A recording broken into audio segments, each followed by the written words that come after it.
2008 में मेरे ऊपर एक झूठा दहेज का मुकदमा हुआ था और उसमें मैं गिरफ्तार हुआ। 5 दिन मैं जेल में रहा।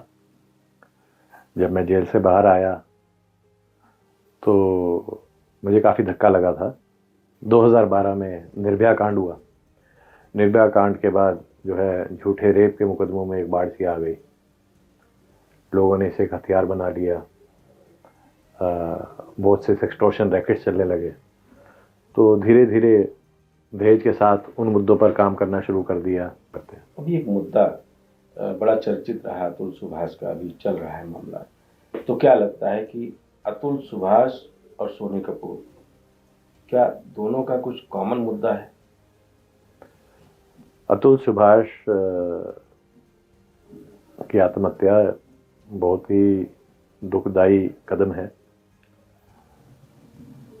और अगर मैंने जैसे उसके जो 80 मिनट का वीडियो या 40 पेज का सुसाइड नोट अगर मैंने पढ़ा है तो उसके साथ जो क्रूरता हुई है, जो उसके साथ जो हुआ है, मेरे साथ वैसा नहीं हुआ है। उसको ना सिर्फ उसकी बीवी ने परेशान किया, ना सिर्फ कानून की वजह से वो परेशान रहा, उसकी परेशानी की एक बहुत बड़ी वजह थी अतुल के केस में। जो मैंने देखा है कहीं ना कहीं, जैसे उसने एक जज साहिबा का नाम लिया है कि कैसे उन्होंने उससे 5 लाख रुपए मांगे। पेशकार उसे हर तारीख पे तंग करता था, कुछ पैसे मांगता था तारीख देने के लिए।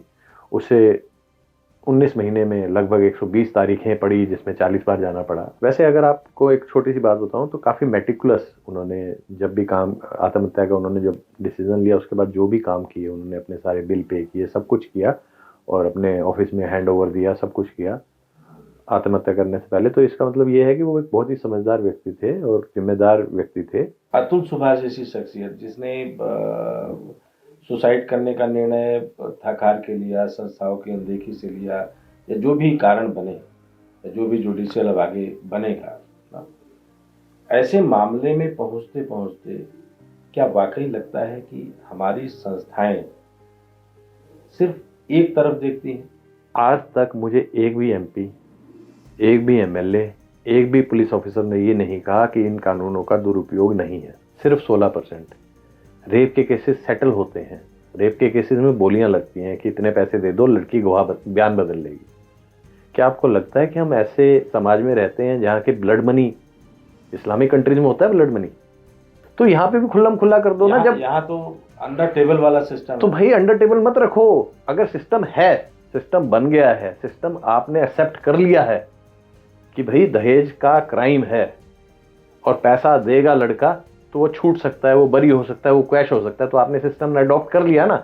अगर रेप के मुकदमे में सेटलमेंट हो सकता है, जहां मैट्रिमोनियल रेप के मुकदमे आते हैं, जहां पे लिखा जाता है कि मेरे ससुर ने, जेठ ने, देवर ने मेरा रेप किया, उसका सेटलमेंट होता है, वो एफआईआर क्वैश होती हैं, हाई कोर्ट कहता है जी इनको खत्म कर दिया जाए। जहाँ रेप के मुकदमे में लड़की लड़का जाते हैं, कहते हैं जी अब हम इस केस को आगे नहीं चलाना चाहते, जहाँ लड़की पैसे लेके अपने बयान बदलती है। सिर्फ एक शब्द कि हमने अपने मर्जी से इस तरीके के रिलेशंस में गए, हाँ। इससे तो पूरा केस खत्म हो जाता है, पूरा केस खत्म हो जाता है। तो पहले क्यों रेप का केस था? अब एक जो शब्द है रेप, अभी एक बड़ा वाइड सा हो गया है।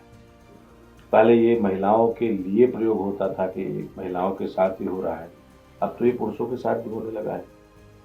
नहीं, पुरुषों के साथ तो रेप की कोई वो ही नहीं है। इसके शब्द की परिभाषा हम लोग क्या देते हैं? क्या कानून में कोई ऐसी व्यवस्था नहीं है? कोई व्यवस्था नहीं है। जो नया बीएनएस आया, भारतीय न्याय संहिता, उसके अंदर पुरुष के साथ हुए जो रेप है, दुष्कर्म है, वो प्रावधान ही नहीं है। कोई धारा ही नहीं है जो ये कहती है कि पुरुष के साथ दुष्कर्म हो सकता है। और मैं ये नहीं कहता हूँ कि महिला करती है, और मैं पुरुष के साथ क्यों नहीं है, मैं आपसे एक छोटी सी बात करता हूँ। मैं मान लेता हूँ, अगर मैं ये भी मान लूँ, और मैं वैसे आप भी नहीं मानेंगे, कोई नहीं मानेगा, कोई भी आदमी ये नहीं मानेगा कि महिला अत्याचार नहीं कर सकती पुरुष पे, पर अगर मैं इस बात को 100% मान लूँ कि महिला अत्याचार नहीं कर सकती पुरुष पे, पर दूसरा पुरुष तो कर सकता है। हम नए 3 कानून की बात कर रहे हैं। माना जा रहा है कि पूरी तरीके से स्वदेशी कानून। बिल्कुल नहीं है। ये बता दिया गया कि भारत का अपना कानून है। बिल्कुल नहीं है, बिल्कुल नहीं है। नाम बदल देने से, शराब की बोतल बदल देने से, उसका नाम बदल देने से शराब अंदर चेंज नहीं हुई है, it is new wine in the same bottle.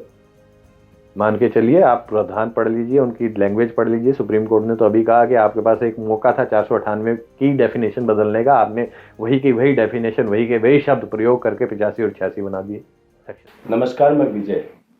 आज एक ऐसी शख्सियत जो कहें कि एक लड़ाई अपने आप से लड़ रहा है और दुनिया को उस लड़ाई से निजात दिलाने की कोशिश कर रहा है। संस्था कहें, व्यक्ति कहें या व्यक्तिगत गवाही को संस्थागत बनाने की एक पूरी मुहिम कहें, उन सब का सिर्फ एक नाम है, सोनी कपूर जी। सबसे पहले तो स्वागत है आपका। धन्यवाद, धन्यवाद विजय जी। तो इस लड़ाई ने आपको चुना या फिर आपने इस लड़ाई को चुना? मुझे तो लगता है कि लड़ाई ने ही मुझे चुना।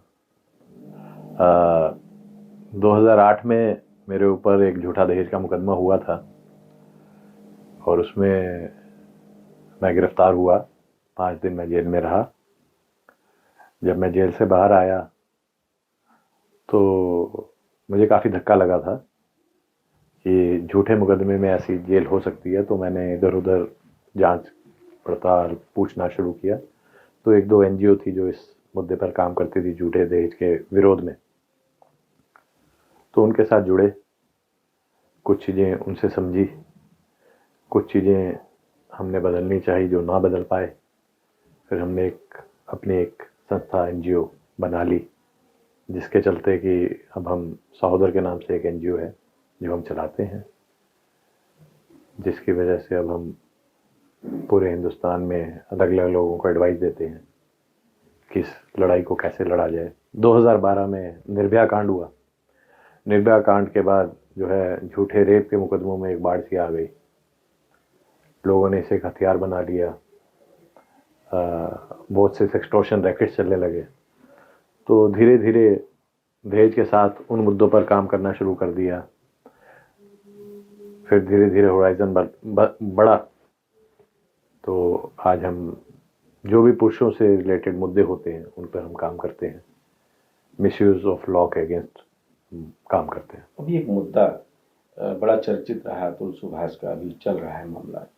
तो क्या लगता है कि अतुल सुभाष और सोनी कपूर, क्या दोनों का कुछ कॉमन मुद्दा है? अतुल सुभाष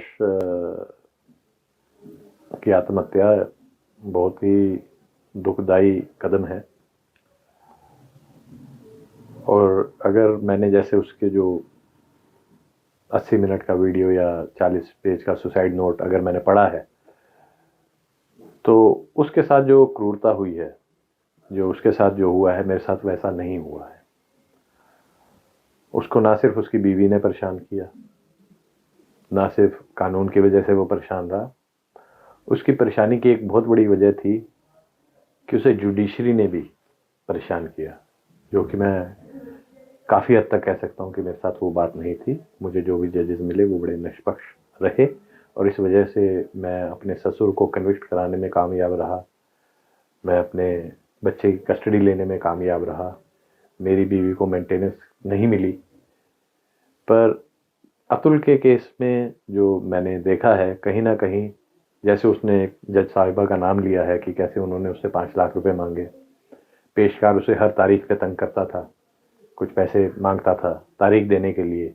उसे 19 महीने में लगभग 120 तारीखें पड़ी, जिसमें 40 बार जाना पड़ा। हालांकि मुझे भी जाना पड़ता था, पर इस तरह का व्यवहार जुडिशरी की तरफ से या मेरे अगेंस्ट नहीं हुआ है। तो इसलिए उसकी जो दुख था वो मेरे से कई गुना बड़ा था। फिर भी मैं मानता हूं कि आत्महत्या करना कोई समाधान नहीं है। पर अगर एक पुरुष ने सब कुछ छोड़कर, वैसे अगर आपको एक छोटी सी बात बताऊं तो काफ़ी मेटिकुलस उन्होंने जब भी काम आत्महत्या का उन्होंने जब डिसीजन लिया, उसके बाद जो भी काम किए उन्होंने, अपने सारे बिल पे किए, सब कुछ किया और अपने ऑफिस में हैंड ओवर दिया, सब कुछ किया आत्महत्या करने से पहले। तो इसका मतलब ये है कि वो एक बहुत ही समझदार व्यक्ति थे और जिम्मेदार व्यक्ति थे। वो सिस्टम से हार चुके थे, हताश हो चुके थे। उन्हें लगने लगा था कि अब इस लड़ाई का कोई फायदा नहीं रह गया, कि जब जुडिशरी भी उसके अगेंस्ट है। उन्होंने राष्ट्रपति को चिट्ठी लिखी, उन्होंने सुप्रीम कोर्ट ऑफ इंडिया को चिट्ठी लिखी। जब उन्होंने आत्महत्या की तो वो इन सब संस्थाओं से भी बेजार हो चुके थे, उन्होंने इलोन मस्क को टैग किया, उन्होंने ट्रंप को टैग किया। और क्यों ने इंडिया के किसी सिस्टम से, किसी भी संस्था से, जुडिशरी से, लेजिस्लेचर से कोई उम्मीद रह नहीं गई थी। एक बड़ा सवाल है आजकल, जब सियासी दल उठाते हैं इसको, बाहर के अखबार को कोट करते हैं तो बोलते हैं कि विदेशी धरती से आवाज उठाई जा रही है। लेकिन एक अतुल सुभाष जैसी शख्सियत जिसने सुसाइड करने का निर्णय थकार के लिया, संस्थाओं की अनदेखी से लिया, या जो भी कारण बने, या जो भी जुडिशियल अब आगे बनेगा ना, ऐसे मामले में पहुंचते पहुंचते क्या वाकई लगता है कि हमारी संस्थाएं सिर्फ एक तरफ देखती हैं? विजय, मैं आपको एक छोटी सी बात बताता हूँ। मैं अपनी ज़िंदगी में कम से कम भी 50 से ज़्यादा एमपी से मिल चुका हूँ, 20-30 एमएलए से मिल चुका हूँ। मैं गिनती भूल गया हूँ कि कितने पुलिस ऑफिसर से मैं मिला हूँ। आज तक मुझे एक भी एमपी, एक भी एमएलए, एक भी पुलिस ऑफिसर ने ये नहीं कहा कि इन कानूनों का दुरुपयोग नहीं है। अधिकांश लोग, और मैं कह रहा हूं अधिकांश लोग, मेरी इस बात से सहमत है कि इनका दुरुपयोग सदुपयोग से बहुत ज्यादा है। दोनों चीजें एक साथ बढ़ रही हैं। मेरी बात पूरी सुन लीजिए। दुरुपयोग सदुपयोग से ज्यादा है। अगर 98% या 99% दहेज के मुकदमे सेटल हो जाते हैं तो एक संस्था बना दो, सेटलमेंट सेंटर बना दो, प्राइस टैग फिक्स कर दो। क्यों मुकदमे लड़ने, क्यों जुडिशरी पर इतना बोझ? 30% मसले शायद मैट्रिमोनियल है और हम कहते हैं 5 करोड़ केस पेंडिंग है, 1.5 करोड़ केस खत्म हो जाएंगे। क्यों सिस्टम पे इतना बोझ डालना जिसमें कि झूठे केस ज्यादा है? रेप के ऊपर अगर आपको मैं डेटा पॉइंट बताऊं तो रेप में 16% कन्विक्शन रेट है, सिर्फ 16%। रेप के केसेस सेटल होते हैं। रेप के केसेस में बोलियां लगती हैं कि इतने पैसे दे दो, लड़की गवाह बयान बदल लेगी। क्या आपको लगता है कि हम ऐसे समाज में रहते हैं जहां के ब्लड मनी, इस्लामिक कंट्रीज में होता है ब्लड मनी, या आपने एक अपराध किया, आप पैसा पे करें और छूट जाए? क्या आपको लगता है कि एक समाज ऐसा है जहां पे ब्लड मनी को हमें प्रोपेगेट करना चाहिए, जहां पे हमें कहना चाहिए कि कोई भी अपराध किया हो पैसा देके आप छूट सकते हैं? तो कल को मर्डर को भी सेटल करना शुरू कर देते हैं और रेप के केसेस सेटल होते हैं। नहीं, आपने जिक्र किया ब्लड मनी का, तो वहां तो खुल्लम खुल्ला है, तो यहाँ पे भी खुल्लम खुल्ला कर दो ना। जब यहाँ तो अंडर टेबल वाला सिस्टम तो भाई अंडर टेबल मत रखो। अगर सिस्टम है, सिस्टम बन गया है, सिस्टम आपने एक्सेप्ट कर लिया है कि भाई दहेज का क्राइम है और पैसा देगा लड़का तो वो छूट सकता है, वो बरी हो सकता है, वो क्वैश हो सकता है, तो आपने सिस्टम ने अडॉप्ट कर लिया ना, तो इसको ओपन कर दो ना। इसको अंडर टेबल रहने की जरूरत क्या है? मतलब इलीगल जो है उसको लीगल कर दो। देखिए, इलीगलिटी से कुछ लोगों को फायदा होता है ना, और कुछ लोग जो हैं उसका दुरुपयोग करते हैं क्योंकि वो सिस्टम में अच्छी जगह पे बैठे हैं। तो उसको खत्म कर दो, उसको एक सिस्टम बना दो। विजय जी, आप पत्रकार हैं, आप सारे हिंदुस्तान में गांव की आवाज को लेके चलते हैं। आपने गांवों में क्या होता है देखा है, मुझसे ज्यादा देखा है। जिसकी लाठी उसकी भैंस चलती है। तो भाई इसको सिस्टम बना दो ना। क्यों इस तरह के कानून में इतने पुरुषों को सजा देते हो जो 3-3, 6-6 महीने रह आते हैं? मैं 5 दिन रह आया, मैं 5 ही दिन रह के आया, पर 5 दिन के बाद जब जज साहब ने ये लिखा कि the prosecution miserably failed to prove the case, मैं झूठे केस में अंदर गया, लड़की को क्या सजा हुई? 3-3 साल लड़के, लोग 5-5 साल लड़के, 7 साल लड़के सेटल करते हैं, पैसे दे के सेटल करते हैं। तो इसका मतलब अपराध को सजा देना नहीं हो रहा है, अपराध की सजा नहीं हो रही है, सेटलमेंट हो रहा है। तो सेटलमेंट ओपन में करो, क्या गलत है उसमें? अगर सेटलमेंट करना ही है तो ओपन में करो। अगर रेप के मुकदमे में सेटलमेंट हो सकता है, अगर रेप के मुकदमे में सेटलमेंट हो सकता है, जहां मैट्रिमोनियल रेप के मुकदमे आते हैं, जहां पे लिखा जाता है कि मेरे ससुर ने, जेठ ने, देवर ने मेरा रेप किया, उसका सेटलमेंट होता है, वो एफआईआर स्क्वैश होती हैं, हाईकोर्ट कहता है जी इनको खत्म कर दिया जाए। जहां रेप के मुकदमे में लड़की लड़का जाते हैं, कहते हैं जी अब हम इस केस को आगे नहीं चलाना चाहते, जहां लड़की पैसे लेके अपने बयान बदलती है। हाँ, सिर्फ एक शब्द कि हमने अपने मर्जी से इस तरीके के रिलेशंस में गए, हाँ। इससे तो पूरा केस खत्म हो जाता है। पूरा केस खत्म हो जाता है। तो पहले क्यों रेप का केस था? पहले क्यों लड़का 3 महीने अंदर गया? पहले क्यों उसके कनपट्टी पे बंदूक थी कि पैसे दो और सेटल करो? तो इसको ओपन कर दो ना कि ऐसा क्राइम है, हम बैठेंगे टेबल पे, हाँ जी तुम्हारी इतने पेइंग की कैपेसिटी है, ये आपको पे करना पड़ेगा। अब दो सवाल है। भारत के अगर पूरे सिस्टम को देखें तो एक तो ऐसी आबादी है जिसको कोई ज्ञान नहीं है कानून का, जिसके ऊपर जब ये केसेज आते हैं तो अदालत और कचहरी के चक्कर में, वकालत के चक्कर में वो फंस जाता है बिल्कुल पूरी तरीके से। एक ऐसे तंत्र के लोग हैं जिनको इससे खेलना आता है, जो जिनके पास बाहुबल है, धन बल है। तो बाहुबल और धन बल वाले में तो ज्यादातर ये सेटलमेंट ही जजमेंट हो जाता है। ये आपकी गलत फहमी है विजय जी। आप चलिए मेरे साथ, रिक्शा वाले का केस भी सेटल होता है, रेडी वाले का केस भी सेटल होता है, इंडस्ट्रियलिस्ट का केस भी सेटल होता है, सिर्फ प्राइस अलग होती है। आप चलिए मेरे साथ, कोर्ट चलते हैं और देखते हैं आज कितनी क्वेश्चन लगी है और सब में देख लेते हैं कितने कितने में सेटल हुए हैं। रिक्शा वाले का केस 2 लाख में सेटल होगा, 5 लाख में सेटल होगा, इंडस्ट्रियल का केस 5 करोड़ में सेटल होगा। मतलब सेटलमेंट हर लेवल का है। सेटलमेंट हर लेवल पे है, हर लेवल पे सेटलमेंट है। मैट्रिमोनियल केस कोई उठा के देख लीजिए, 2% से ज्यादा में जजमेंट नहीं आती है और मुकदमे चलते हैं 6 साल 7 साल। मेंटेनेंस लड़की 4 जगह मांगती है, डोमेस्टिक वायलेंस में मांगती है, 125 में मांगती है, हिंदू मैरिज एक्ट में मांगती है, Hindu adoption and maintenance act में मांगती है। और मिलती कहाँ है? सुप्रीम कोर्ट का जजमेंट है रजनीश वर्सेस नेहा, एक जगह मिलेगी, जो सबसे अधिक है वो मिलेगी। 4 मुकदमे क्यों किए? आप कहते हैं जी जुडिशरी पे लोड बहुत है, इन चारों को एक ही जगह क्यों नहीं कर दिया गया? नहीं, आपने अभी बीच में एक सिस्टम बोला था, क्यों ना हम इसको एक सेटलमेंट सेंटर बना दें। बिल्कुल बना दीजिए। तो जैसे हर सरकार हर तरीके का सिंगल विंडो सिस्टम बना रही है, तो क्यों नहीं फैमिली डिस्प्यूट्स के लिए फैमिली कोर्ट तो बनाया है इन्होंने। फैमिली कोर्ट में क्या होता है? देखिए आप समझिए, फैमिली कोर्ट बना, एक लड़की एक लड़के पे कितने मुकदमे होते हैं, हम एक आम आदमी एक आम लड़के पे मैट्रिमोनी खराब होने पर कितने मुकदमे कर सकती है, इसके बारे में बात करते हैं। मैं आपको समझाता हूं। सबसे पहला मुकदमा होगा दहेज का। दहेज के साथ लगा होगा कि दहेज का सामान इन्होंने हथिया लिया है। उसके साथ लगा होगा अननेचुरल सेक्स। किसी देवर या जेठ पे लगा होगा या ससुर पे लगा होगा छेड़छाड़ का आरोप।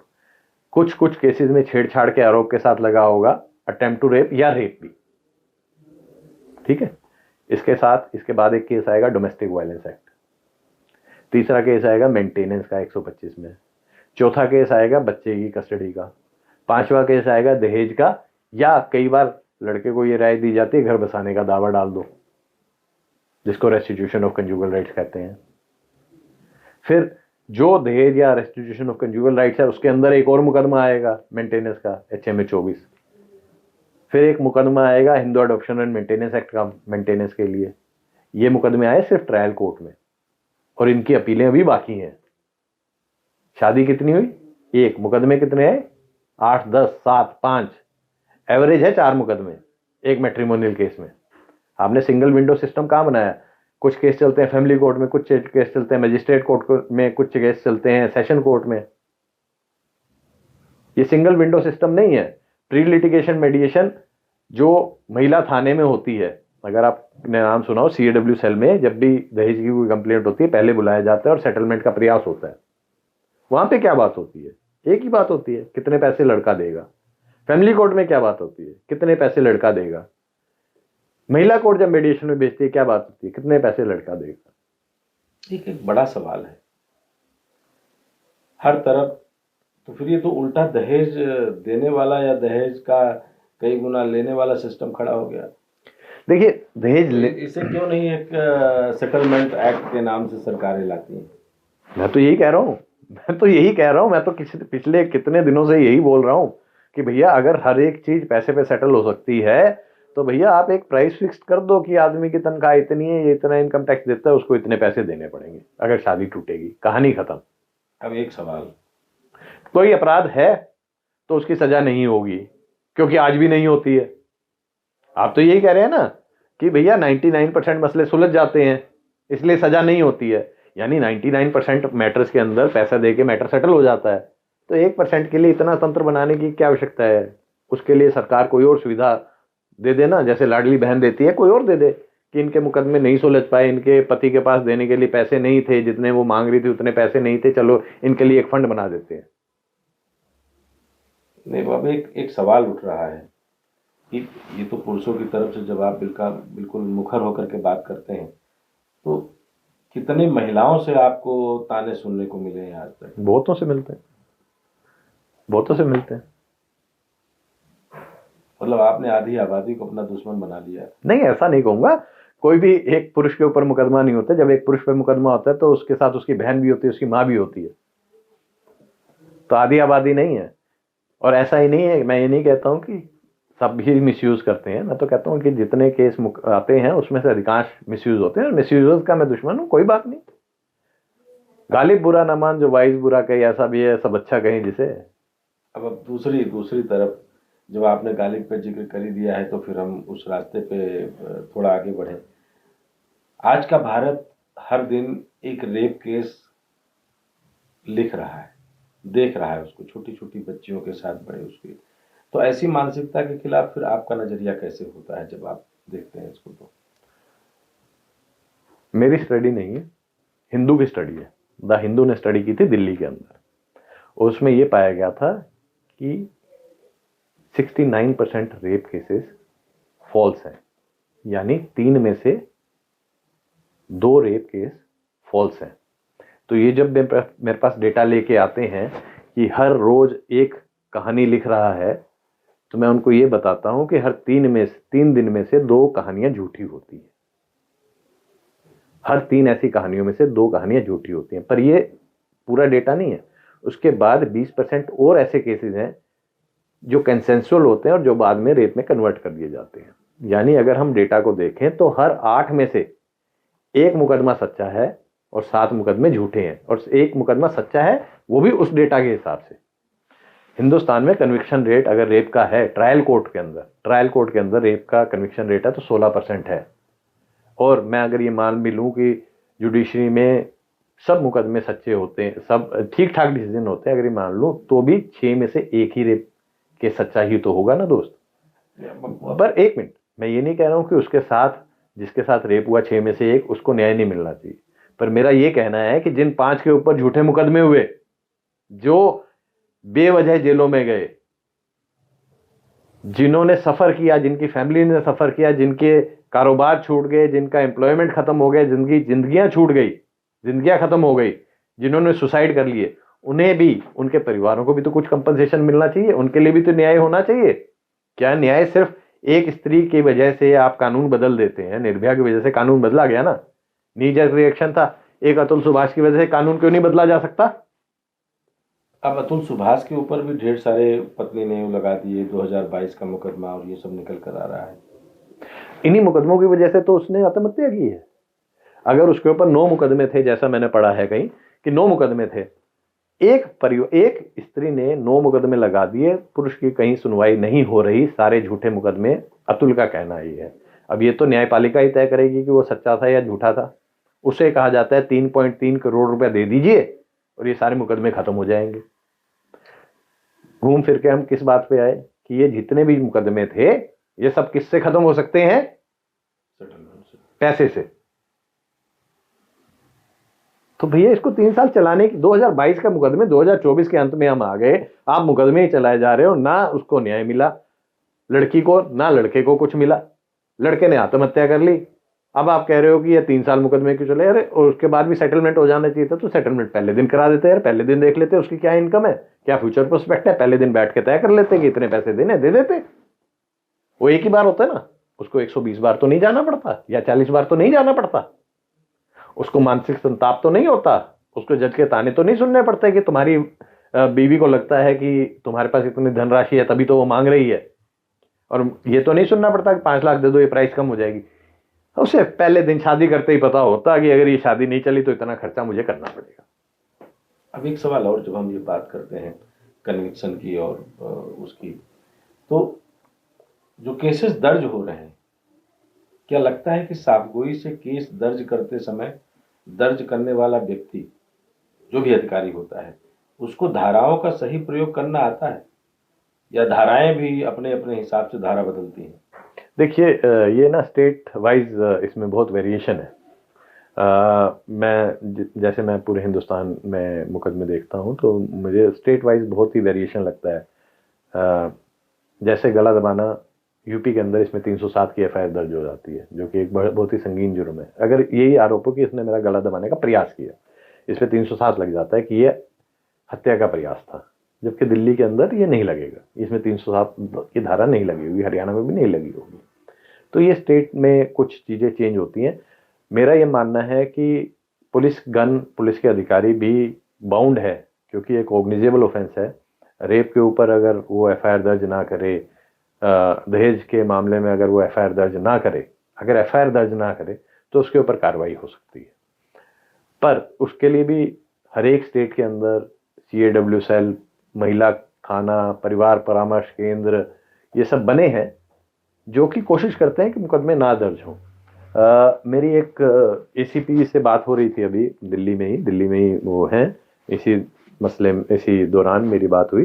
तो उन्होंने कहा कि अगर हमारे पास 6 मुकदमे आते हैं तो नॉर्मली 4 से 5 सेटल हो जाते हैं यहीं पे। मैंने उनसे पूछा कि कैसे सेटल होते हैं, तो हंस के कहने लगी, कपूर साहब आपको पता है कि सिर्फ पैसे पे ही मुकदमे सेटल होते हैं। और हम उन सबको यही कहते हैं कि आज भी यही होना है, आज से 5 साल बाद भी यही होना है। तो ये कॉग्निजेबल ऑफेंस है। मैं ये कह रहा हूँ, ये सेटलमेंट हर जगह हर लेवल पे हो रही है, चाहे 307 लगा हो, चाहे रेप लगा हो, चाहे 498 लगा हो, वो नहीं सेटलमेंट है। और 98-99% मसलों में यही होना है। अब एक जो शब्द है रेप, अभी एक बड़ा वाइड सा हो गया है। पहले ये महिलाओं के लिए प्रयोग होता था कि महिलाओं के साथ ही हो रहा है, अब तो ये पुरुषों के साथ भी होने लगा है। नहीं, पुरुषों के साथ तो रेप की कोई वो ही नहीं है। इसके शब्द की परिभाषा हम लोग क्या देते हैं? क्या नहीं, कानून में कोई ऐसी व्यवस्था नहीं है?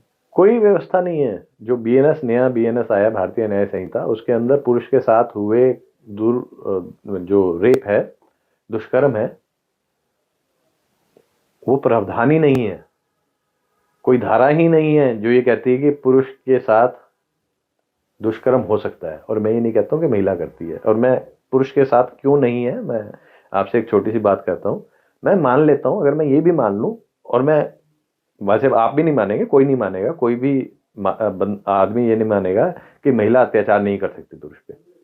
पर अगर मैं इस बात को 100% मान लूं कि महिला अत्याचार नहीं कर सकती पुरुष पे, पर दूसरा पुरुष तो कर सकता है, क्या पुरुष को उससे भी बचाया नहीं जाना चाहिए? और आजकल उस दौर में जब आप बात कर रहे हैं ट्रांसजेंडर इक्विटी की और लिविंग रिलेशनशिप की, और अलग अलग कैटेगरी बन गई हैं, LGBT कैटेगरी बन गई हैं, आज तो उस केस में क्या ऐसा कानून और उसका प्रावधान और नए कानून उसमें ना होना? देखिए, बहुत ही दुखद है, क्योंकि आज ही सुबह आपके आने से थोड़ी देर पहले मैंने ट्विटर पे एक स्निपेट पढ़ी थी।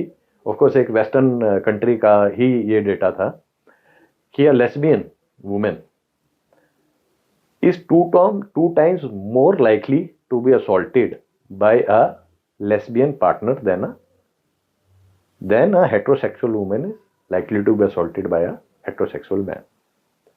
यानी कि एक लेस्बियन औरत के ऊपर दुष्कर्म एक लेस्बियन औरत के द्वारा किए जाने की 2 गुना संभावना है एक साधारण पुरुष और एक साधारण महिला के अंदर जितनी संभावनाएं हैं। हिंदुस्तान का ये डेटा अवेलेबल नहीं है, पर रेप एक पुरुष ही कर सकता है और रेप एक महिला का ही हो सकता है। हमारा कानून ये कहता है। हमारा कानून ये नहीं मानता है कि एक महिला का रेप कोई दूसरी महिला भी कर सकती है। हमारा कानून ये भी नहीं मानता कि एक पुरुष का रेप एक पुरुष भी कर सकता है। ये तो छोड़ ही दीजिए, जो हमारा कहना है कि जेंडर न्यूट्रल होना चाहिए, कि पुरुष का रेप एक महिला भी कर सकती है, ऐसा भी प्रावधान होना चाहिए। तो जब हम नए 3 कानून की बात कर रहे हैं, माना जा रहा है कि पूरी तरीके से स्वदेशी कानून बिल्कुल नहीं है। ये बता दिया गया कि भारत का अपना कानून है। बिल्कुल नहीं है, बिल्कुल नहीं है। नाम बदल देने से, शराब की बोतल बदल देने से, उसका नाम बदल देने से शराब अंदर चेंज नहीं हुई है। It is new wine in the same bottle. मान के चलिए, आप प्रावधान पढ़ लीजिए, उनकी लैंग्वेज पढ़ लीजिए। सुप्रीम कोर्ट ने तो अभी कहा कि आपके पास एक मौका था 498 की डेफिनेशन बदलने का, आपने वही की वही डेफिनेशन, वही के वही शब्द प्रयोग करके 85 और 86 बना दिए। सेक्शन सिर्फ सेक्शन बदलने से थोड़ी ना कानून बदल जाते हैं। एक छोटा सवाल हमेशा मेरे जहन में आता है कि लोकतंत्र और 3 विधाएं, लोकसभा, विधानसभा और ग्राम सभा, पहले पंचायती सिस्टम में गांव के अंदर एक न्याय की व्यवस्था होती थी, तो कहीं कहीं उसे फतवा करार दिया गया, और कहीं कहीं जैसे आपके हरियाणा में उसको एक अलग खाप पंचायत दे दिया गया। उसके दुष्परिणाम भी थे, अलग अलग तरीके भी थे। अगर उन सब गलतियों को निकाल करके सरकार या सिस्टम या तंत्र या समाज दूर कर देता, तो क्या लगता नहीं कि तब भी जुडिशरी के पास कम बोझ आता और न्याय शायद कुछ सही होता? विजय, मेरे को ना चंद्रचूड़ जी जो हमारे एक्स CGI हैं, उन्होंने अभी एक बयान दिया था, वो याद आ गया।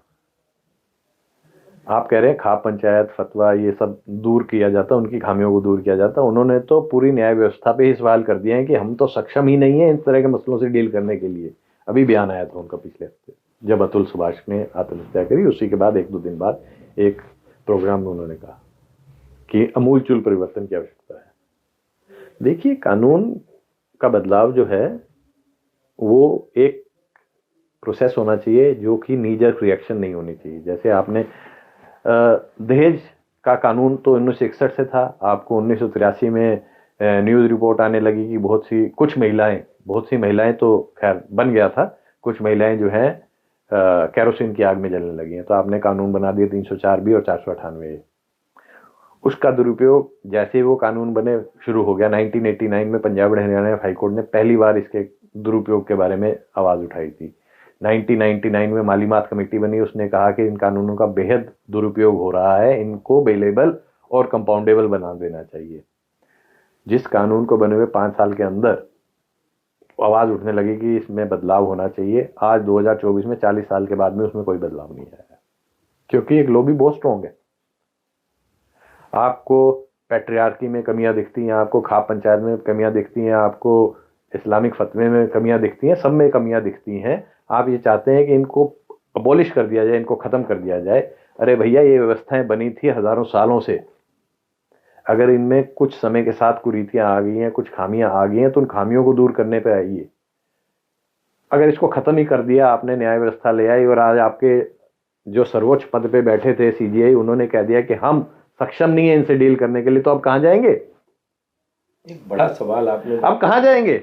आप मुझे बताइए, कहां जाए? एक बड़ा सवाल आपने पैदा किया कि भारत तो इस समय सनातन व्यवस्था की तरफ भाग रहा है, मुझे नहीं राज की तरफ भाग रहा है। एक कवायद चल रही है, हर जगह मंदिर मिल रहे हैं, हर जगह मंदिर में, मस्जिदों में प्रभु शिव मिल रहे हैं। हो सकता है कि एक समय आया हो जब आवरण चढ़ाया गया हो, ऐसी बातें हुई होंगी, और ऐसा हो सकता है कि साबित कर भी दिया जाए।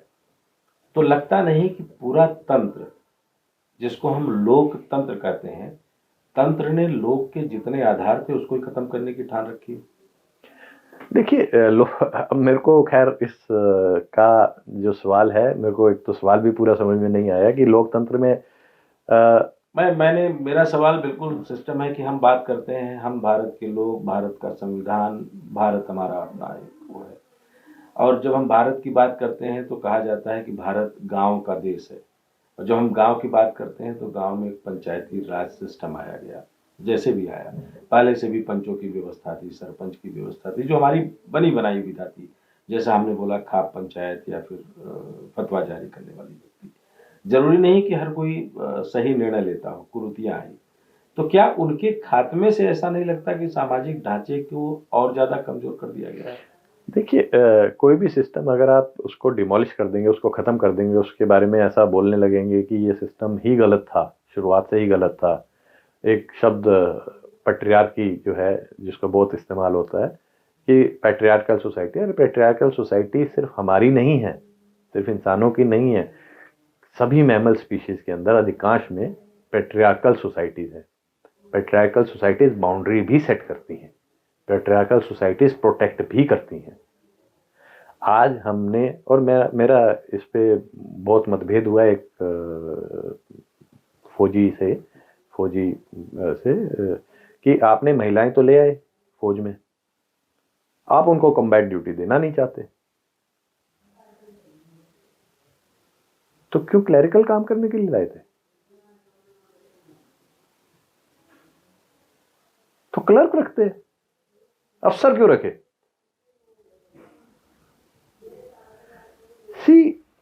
सिर्फ इसलिए कि हमें महिलाओं की भागीदारी चाहिए, पर लड़ने की जिम्मेवारी सिर्फ पुरुषों की है, तो महिलाओं को अफसर क्यों बनाया? ये बड़ा सीधा सवाल आपने बोल दिया कि आज तक जो लोग इसको निर्णय ले रहे हैं राजनीति में, ग्राम प्रधान महिला, निर्णय प्रधान पति, बिल्कुल वही लेता है, विधायिका निर्णय विधायिका, जनप्रतिनिधि पति, बिल्कुल। तो ये जो सिस्टम है, तो क्या कहीं लगता नहीं कि बस एक cosmetic playing to galleries, it is purely playing to galleries, vote bank politics. आपको यहाँ पे बैठ के लगता है कि महिला सरपंच होती है तो ये हो जाता है वो हो जाता है। चलिए मेरे साथ बुलंदशहर 80 किलोमीटर दूर है, मैंने 6 महीने काम किया है, एक भी महिला सरपंच जो है बात नहीं करती, उसका पति ही बात करता है।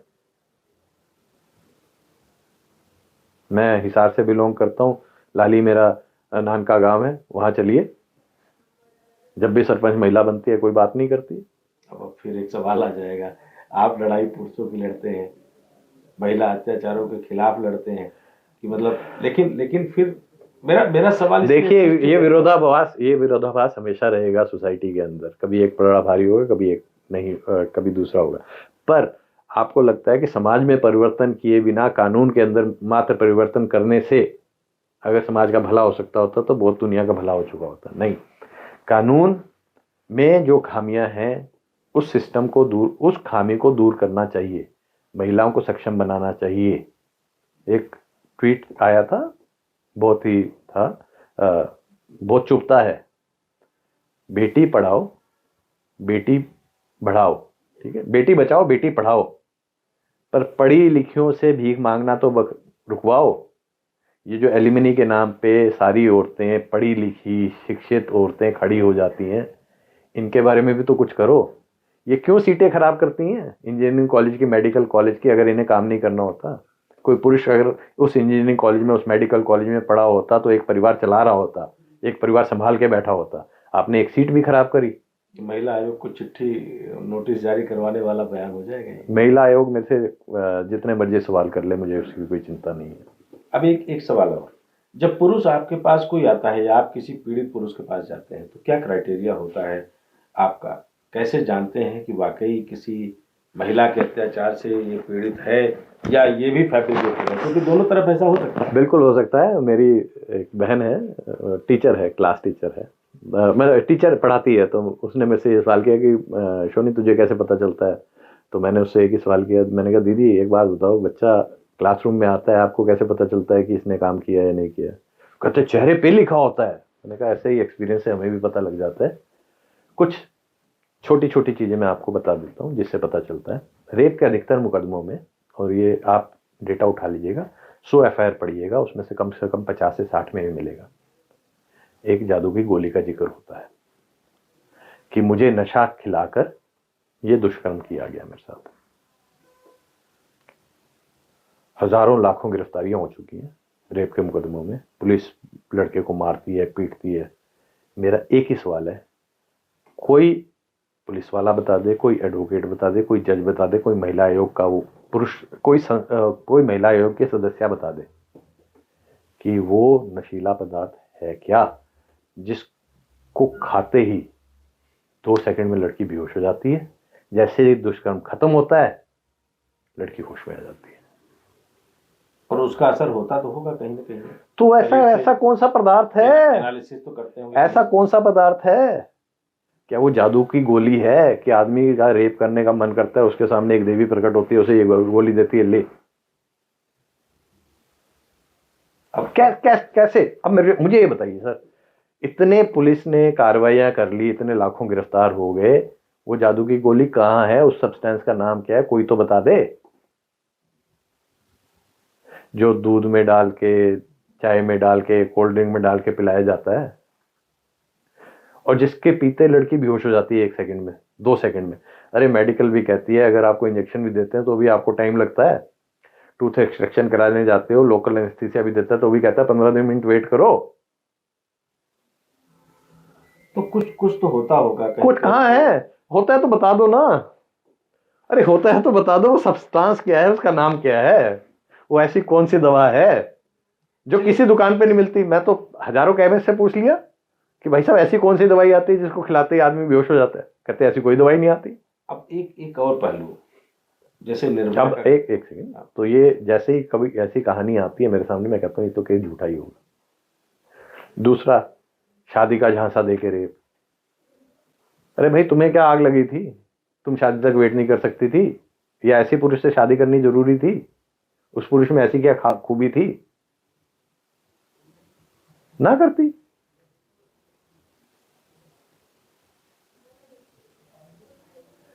देखिए, और तीसरा मेरा ये मानना है कि कोई भी जब रेप के केसेस आते हैं, ससुर ने रेप कर दिया, 67 साल 70 साल का आदमी जिसे चला नहीं जाता, वो एक हट्टी कट्टी 26 27 28 साल की औरत का रेप कर देगा।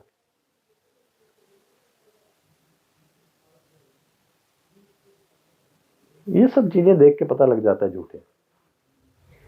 कुछ जगह ऐसे केसेस हकीकत में भी होते होंगे।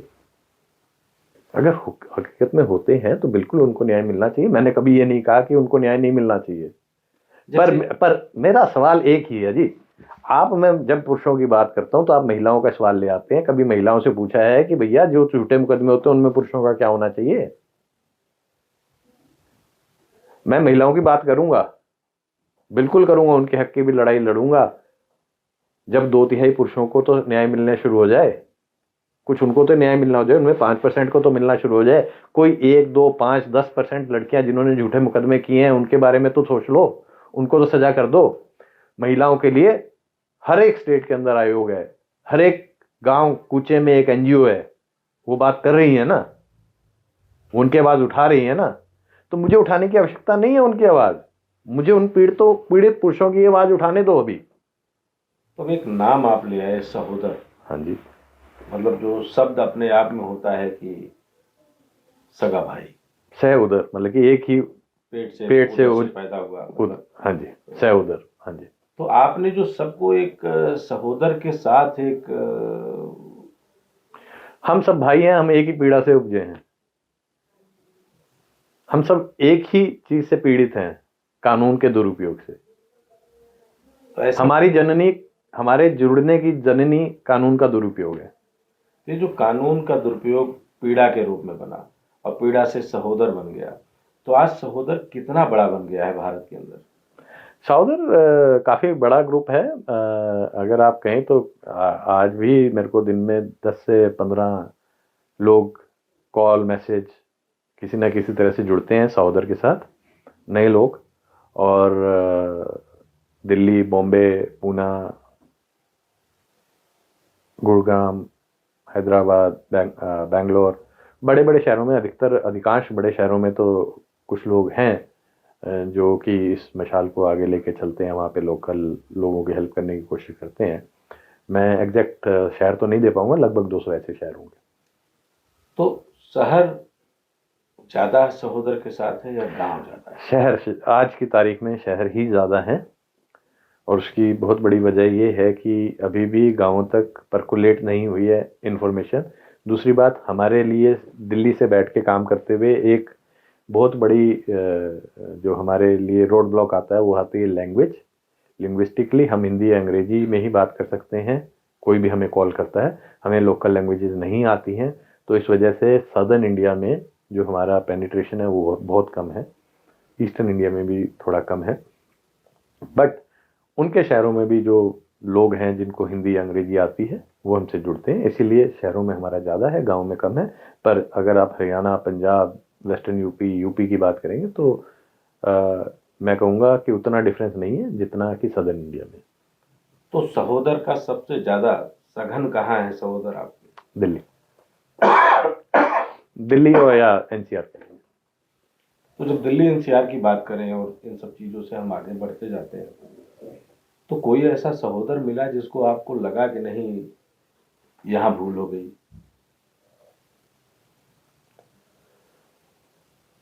अगर आप किसी, देखिए पहली बात तो कोई भी हम केस लड़ते नहीं है, हमें सच्चाई का क्या होता है हम तो सिर्फ गाइड करते हैं, हमें उस सच्चाई का पता नहीं लगता है। पर ऐसा हमने 2-4 बार किया है जब हमने किसी को कहा है कि आप जो करना चाह रहे हैं वो ठीक नहीं है और हम आपकी इसमें कोई मदद नहीं कर पाएंगे। मेरे पास कोई यंत्र नहीं है जिससे मैं ये जांच कर सकूं कि आदमी सच बोल रहा है झूठ बोल रहा है। मैं ये कहता हूं कि जैसे एक एफआईआर के अंदर लिखी हुई किसी भी चीज़ को प्रथम दृष्टया सच माना जाता है, ऐसे ही मेरे पास जो भी आके कहानी बताता है, जो भी अपनी कथा बताता है, मैं उसको सत्य मानकर उसे एडवाइस देता हूँ।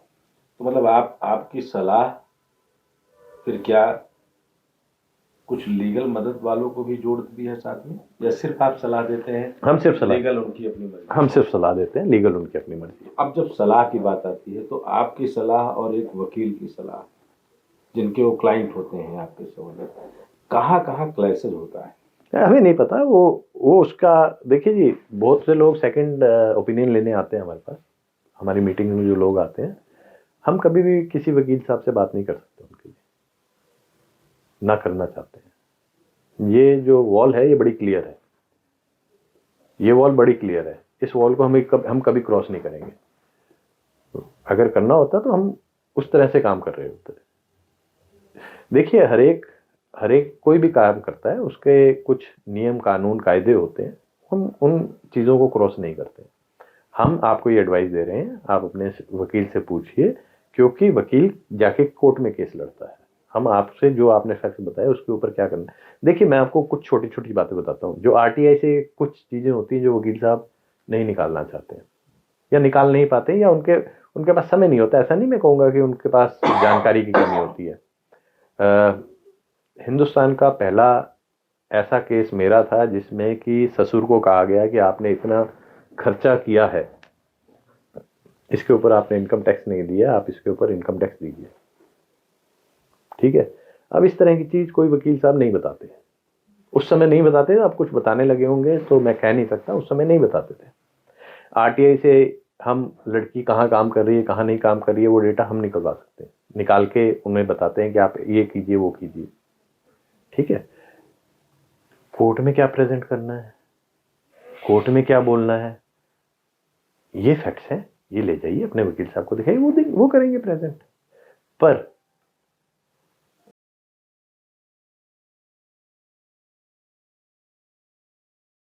तो वो रोल हम अडॉप्ट नहीं कर सकते हैं। और जहां क्लैश आते हैं तो वो तो जो पीड़ित है पुरुष, उसकी मर्जी है कि वो किसकी बात माने नहीं माने।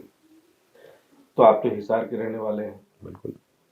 बीकानेर में पढ़ाई की, तो हरियाणा और जो राजस्थान का ये पूरा मिक्सचर था, जब सहोदर के साथ आप देखते हैं तो कितना प्रभावी लगता है? देखिए मैं तो कई बार कहता हूँ, कई बार मेरे मुंह से निकल भी जाता है कि हरियाणा का हूँ, तो बच के रहना।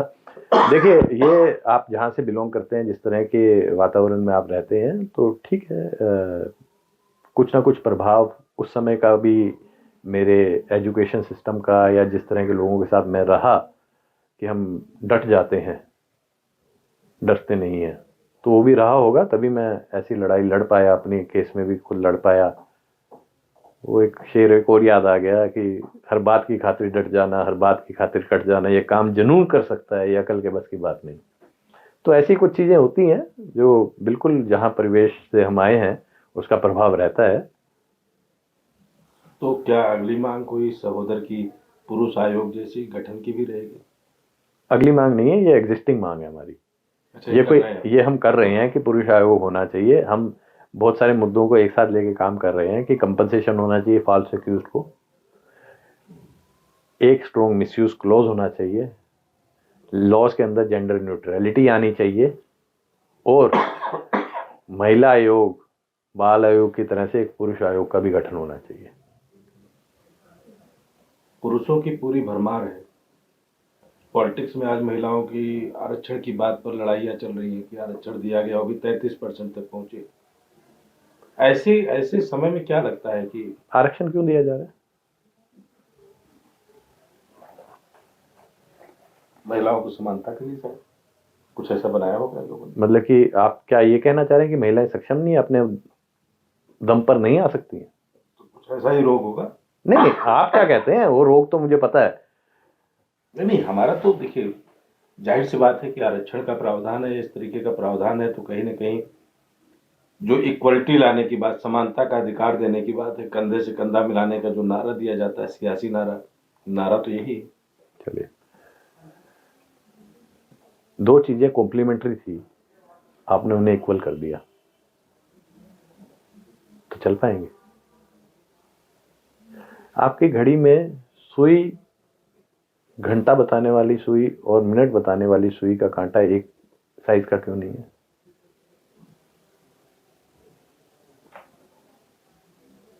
आरक्षण देके इसे बराबर क्यों नहीं कर देते? इक्वालिटी है ना। ये तो फिर पुरुष पुरुष प्रधान हो जाएगा पूरा पूरा भी मानसिकता ही आपको आपकी जो है। देखिए दो चीजें हैं, ऐसा नहीं है। महिलाएं इंडिपेंडेंटली बढ़ के आगे काम कर रही हैं, उन्हें बैसाखियों की जरूरत नहीं है। अगर आप ये समझते हैं कि उन्हें बैसाखियों की जरूरत है, तो सबसे पहले आप ये मान लीजिए कि आप ये मानते हैं कि महिलाएं उतनी सक्षम नहीं है। हाँ, क्योंकि मेरा मानना है कि हम सब पैदा हुए माँ के उदर से, आप सहोदर रख रहे हैं तो भी माँ के दो बेटे की बात कर रहे हैं, तो माँ तो ऊपर ही है सबसे। माँ ऊपर है, पर माँ ने कभी ये तो नहीं कहा कि मुझे बाप बुलाओ। हमारे पिताजी को तो हम पिताजी बुलाते थे ना, माताजी को तो माताजी ही बुलाते थे। कभी माताजी को पिताजी बुलाने की जिद तो नहीं की माताजी ने। कभी उन्हें ये तो नहीं लगा कि इक्वलिटी के लिए मुझे जो है आरक्षण चाहिए। ये again playing to galleries, again मेरा ये मानना है कि इस तरह से आरक्षण देकर अगर किसी को मेरे आरक्षण के बारे में अलग व्यूज हैं, और खैर उसमें जाएंगे तो एक नई लंबी कहानी शुरू हो जाएगी। मेरे ख्याल से आरक्षण एक समय मिलना चाहिए, या तो एजुकेशन में मिलना चाहिए, जॉब अपॉर्चुनिटीज में मिलना चाहिए, सक्सेसिव आरक्षण नहीं मिलना चाहिए। और आरक्षण जो है, कुछ जो लोग हैं जो बढ़ चुके हैं आगे, उनके ऊपर आरक्षण जो है धीरे धीरे खत्म होता जाना चाहिए, तभी ये परकोलेट हो पाएगा। वरना कुछ ग्रुप्स जो हैं, उस ग्रुप में भी सब ग्रुप्स जो हैं वो आरक्षण का अधिकतर बेनिफिट लेके बैठे हैं, जिसको सुप्रीम कोर्ट ने भी माना है। ठीक है, अब रही बात कि पुरुष प्रधान हो जाएगा समाज। किसी भी सोसाइटी के अंदर एक प्रधान रहता है। हमारे ही देश के अंदर नॉर्थ ईस्ट में और केरला में कुछ सोसाइटीज हैं जो मैट्रियार्कल है, जहाँ पे महिलाओं के नाम से वंश चलते हैं और महिलाओं की ही आधिपत्य होता है और महिलाओं की ही बात मानी जाती है। तो वहाँ इक्वालिटी की बात तो कोई नहीं करता है। जहाँ पे डाउरी सिस्टम नहीं है, जहाँ पे ब्राइड प्राइस है, वहाँ तो कोई इक्वालिटी की बात नहीं करता है। आप बात करते हैं क्योंकि अधिकतर देश के अंदर पुरुष प्रधानता है, तो आप इक्वालिटी की बात करते हैं। और यही जब मैं आपसे थोड़ी देर पहले कह रहा था कि 98% मसले झूठे हैं, तो आप 2% की बात ले आए थे। अब बताइए उन मैट्रियार्कल सोसाइटीज में इक्वालिटी कहाँ है? अब जब ये सवाल होते हैं आपके और आप ये कवायद कर रहे हैं, तो कितना सियासी दबाव होता है आपके ऊपर? कोई सियासी दबाव नहीं होता हमारे पास। कभी कभी कोई सियासी दबाव नहीं होता है। हमारी अगर पॉलिटिकल पार्टीज हमारी बात सुन ही लेंगे तभी तो कोई दबाव आएगा। हम तो अपनी बात जो है किसी तरह पहुंचाने की कोशिश करते हैं। अतुल सुभाष ने सुसाइड किया, हम पीसफुल प्रोटेस्ट कर रहे थे, हमारे 70 बंदे अरेस्ट कर लिए गए। हमें तो प्रोटेस्ट करने तक का मौका नहीं मिलता है, हमें तो जंतर मंतर पे धरना करने की इजाजत नहीं मिलती है। ये तो हम पता नहीं किन क्या दिमाग में हमारे वो है कि हम लगे हुए हैं, जूझ रहे हैं, और इस तरह की कोई घटनाएं आती हैं तो आप जैसे मित्र आ जाते हैं, कहते हैं कि चलिए एक इंटरव्यू कर लेते हैं, एक 2-4 मीडिया हाउस वाले बुला लेते हैं, कुछ हो हल्ला हो जाता है, कुछ लोग और जुड़ जाते हैं हमारे साथ। वरना हमें तो कोई ना तो सियासी मदद है, ना कोई वो हमें गिनते ही नहीं है, हम उनके लिए एग्जिस्ट ही नहीं करते हैं। 50 मैंने आपको बताया 50 MP से मिला, सबने प्राइवेटली एडमिट किया। हाँ, अधिकांश दुरुपयोग है और कोई भी एक भी सवाल उठाने को तैयार नहीं हुआ संसद के अंदर, एक्सेप्ट एक जिन्होंने अभी उठाए थे, तेजस्वी सूर्या जी ने। मौन रहने की आदत जो पाल रखी है सबने। हम मौन नहीं है, हम बोलते हैं। आप तो खुल रहे हैं। हाँ। तो क्या लगता है कि आने वाले समय में आपकी आवाज, आपकी लड़ाई, सहोदर की गूंज कितनी दमदार होने वाली है? देखिए, मौन के ऊपर फिर एक और शेर याद आ गया, तेरी खामोशी तुझे जीने नहीं देगी। आज के दौर में जीना है तो कोहराम मचा दे। हम झंडा उठाए हुए हैं और किसी ना किसी दिन जरूर कामयाब होंगे। ये कानून एक दिनों में बने नहीं थे, तो एक दिन में बदले भी नहीं जाएंगे। एक दिन में नहीं बने थे तो एक दिन में बदले भी नहीं जाएंगे। उन्होंने लड़ाई लड़ी, शायद हमारी लड़ाई थोड़ी ज़्यादा लंबी होगी, पर हम मैदान छोड़ के भागने वालों में से नहीं है। पिछले 16 साल से तो मैं डटा हुआ हूँ और निश्चित मानिए कि मैं अगले अपने जीवन पर्यंत इस मसले में डटा रहूँगा जब तक कि स्ट्रॉन्ग मिसयूज क्लॉज नहीं आ जाता, जब तक कि कानूनों में समानता नहीं आ जाती, जब तक एक पुरुष आयोग का गठन नहीं हो जाता, जब तक कि एक कंपनसेशन की व्यवस्था नहीं हो जाती कि अगर झूठा मुकदमा है तो उसमें कंपनसेशन की व्यवस्था हो जाए, तब तक ही मैं ये लड़ाई जारी रखूंगा। और मैं अकेला नहीं हूँ, मेरे साथ बहुत लोग हैं। सहोदर एकमात्र एनजीओ नहीं है, बहुत सी एनजीओ अलग अलग क्षेत्रों में अलग अलग शहरों में काम कर रही हैं। मैं एकमात्र ऐसा आदमी नहीं हूँ जो इस मुहिम को लिए हुए हैं। हमारे साथ महिलाएं भी हैं जो जुड़ी हुई हैं, जो प्रताड़ित थी, जिनके भाइयों के साथ ये हुआ, जिनके बेटों के साथ ये हुआ, वो भी हमारे साथ जुड़े हुए हैं। हाँ, हम संख्या बल में कम जरूर हैं, पर धीरे धीरे हम उसको भी पार पा लेंगे और किसी दिन हमारी भी एक वॉइस होगी। किसी दिन 2 4 5 सांसद हमारे भी मुद्दे उठाएंगे संसद के अंदर। अब उठाने लगे हैं क्योंकि उन्हें समझ आने लगा है कि पीछे हमने एक मुहिम चलाई थी नोटा के ऊपर कि अगर हमारी बात नहीं सुनी जाएगी तो हम नोटा को वोट देंगे। तो कुछ लोग आए हैं, पिछली बार आए थे, इस बार भी कम से कम 2 प्रत्याशी जो एमएलए चुनाव में टिकट पा चुके हैं या टिकट पाना चाह रहे हैं, वो हमसे संपर्क में हैं। वो चाहते हैं कि इन कानूनों में बदलाव हो और उन्होंने आश्वासन दिया कि अगर हम उन्हें मदद करेंगे तो वो दिल्ली विधानसभा में इस मुद्दे को उठाएंगे। क्या होगा क्या नहीं होगा मैं कह नहीं सकता, वो अपनी बात पे कायम रहेंगे या नहीं रहेंगे ये नहीं कह सकता, पर कम से कम इतना तो जरूर हुआ कि कुछ लोगों को हमारी बात समझ आने लगी। वो चल कर आए आपके पास? चल के आए नहीं, वो नहीं चल के आए, हम गए दोनों में ही हम गए। पर क्योंकि हम गए हुए थे उनके पास, हम लगातार मिलते रहे थे, पहले भी मिलते रहे थे, तो इस बार उन्होंने हमें ये आश्वासन दिया। और इसके अलावा एमपीज ने भी कुछ आश्वासन दिया है। संसद नहीं चल रही थी कुछ समय, तो 1 2 एमपी इस मुद्दे को उठाना चाह रहे थे संसद में। तो और अगर मैं छोटे शब्दों में पूछूं कि इन सब लड़ाइयों के बीच में अपने आप को कैसे जीते हैं? बहुत अच्छे से। क्या चाहत है, क्या पसंदीदा क्षेत्र है, क्या और ऐसे चीजें हैं जो करना चाहते हैं और कर रहे हैं? घूमना चाहता हूँ, घूमता हूँ, परिवार के साथ समय बिताता हूँ। मेरी दूसरी शादी हो गई, बहुत से लोगों को पता नहीं होगा। मेरा एक बेटा पहली शादी से, दूसरी शादी से एक बिटिया है और भरा पूरा परिवार है। पिताजी के साथ रहता हूँ मैं। काम करते हैं, मैं यूट्यूब पे एक छोटा मोटा बिजनेस है कॉपीराइट का, कॉपीराइट। इसके अलावा मैं कुछ लॉ फर्म से जुड़ा हुआ हूँ जिनके लिए मैं रिसर्च करता हूँ, जिनके लिए मैं काम करता हूँ, उनसे एक आमदनी भी होती है मुझे।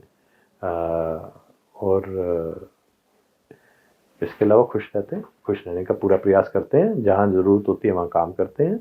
मैंने एक पिक्चर प्रोड्यूस की थी इंडिया सन्स, जो आपने देखी भी थी शायद, जो फॉल्स रेप एक्यूज्ड पे थी। तो ये सब करते हैं। तो एक शेर के साथ मुझे लगता है कि संवाद को थोड़ा सा आगे की यात्रा के लिए छोड़ा जाए। बिल्कुल। तो मैं अकेला ही चला था जानिबे मंजिल, मगर लोग साथ आते गए, कारवां बनता गया। तो ये कारवां धीरे धीरे बन रहा है और भी बनेगा और हम एक सैलाब का रूप जरूर लेंगे। ये सोनी कपूर जी थे, आपने सुना होगा। और शायद समझने की अगर कोशिश करेंगे तो आपको पता चलेगा कि सत्ता सियासत के खेल और समाज के अपने बिगड़ते रूप में कानून बनाने वाले लोग और हम सब कितना सोच समझकर इसको फिर से नए भारत में, जब हम विश्व गुरु बनने की तरफ बढ़ रहे हैं, तो इसको सुधार करके कितना कानूनों में सही समाज के गुरु बन जाए, इसकी सोच लानी पड़ेगी। बहुत बहुत शुक्रिया सुनील। बहुत बहुत शुक्रिया विजय जी।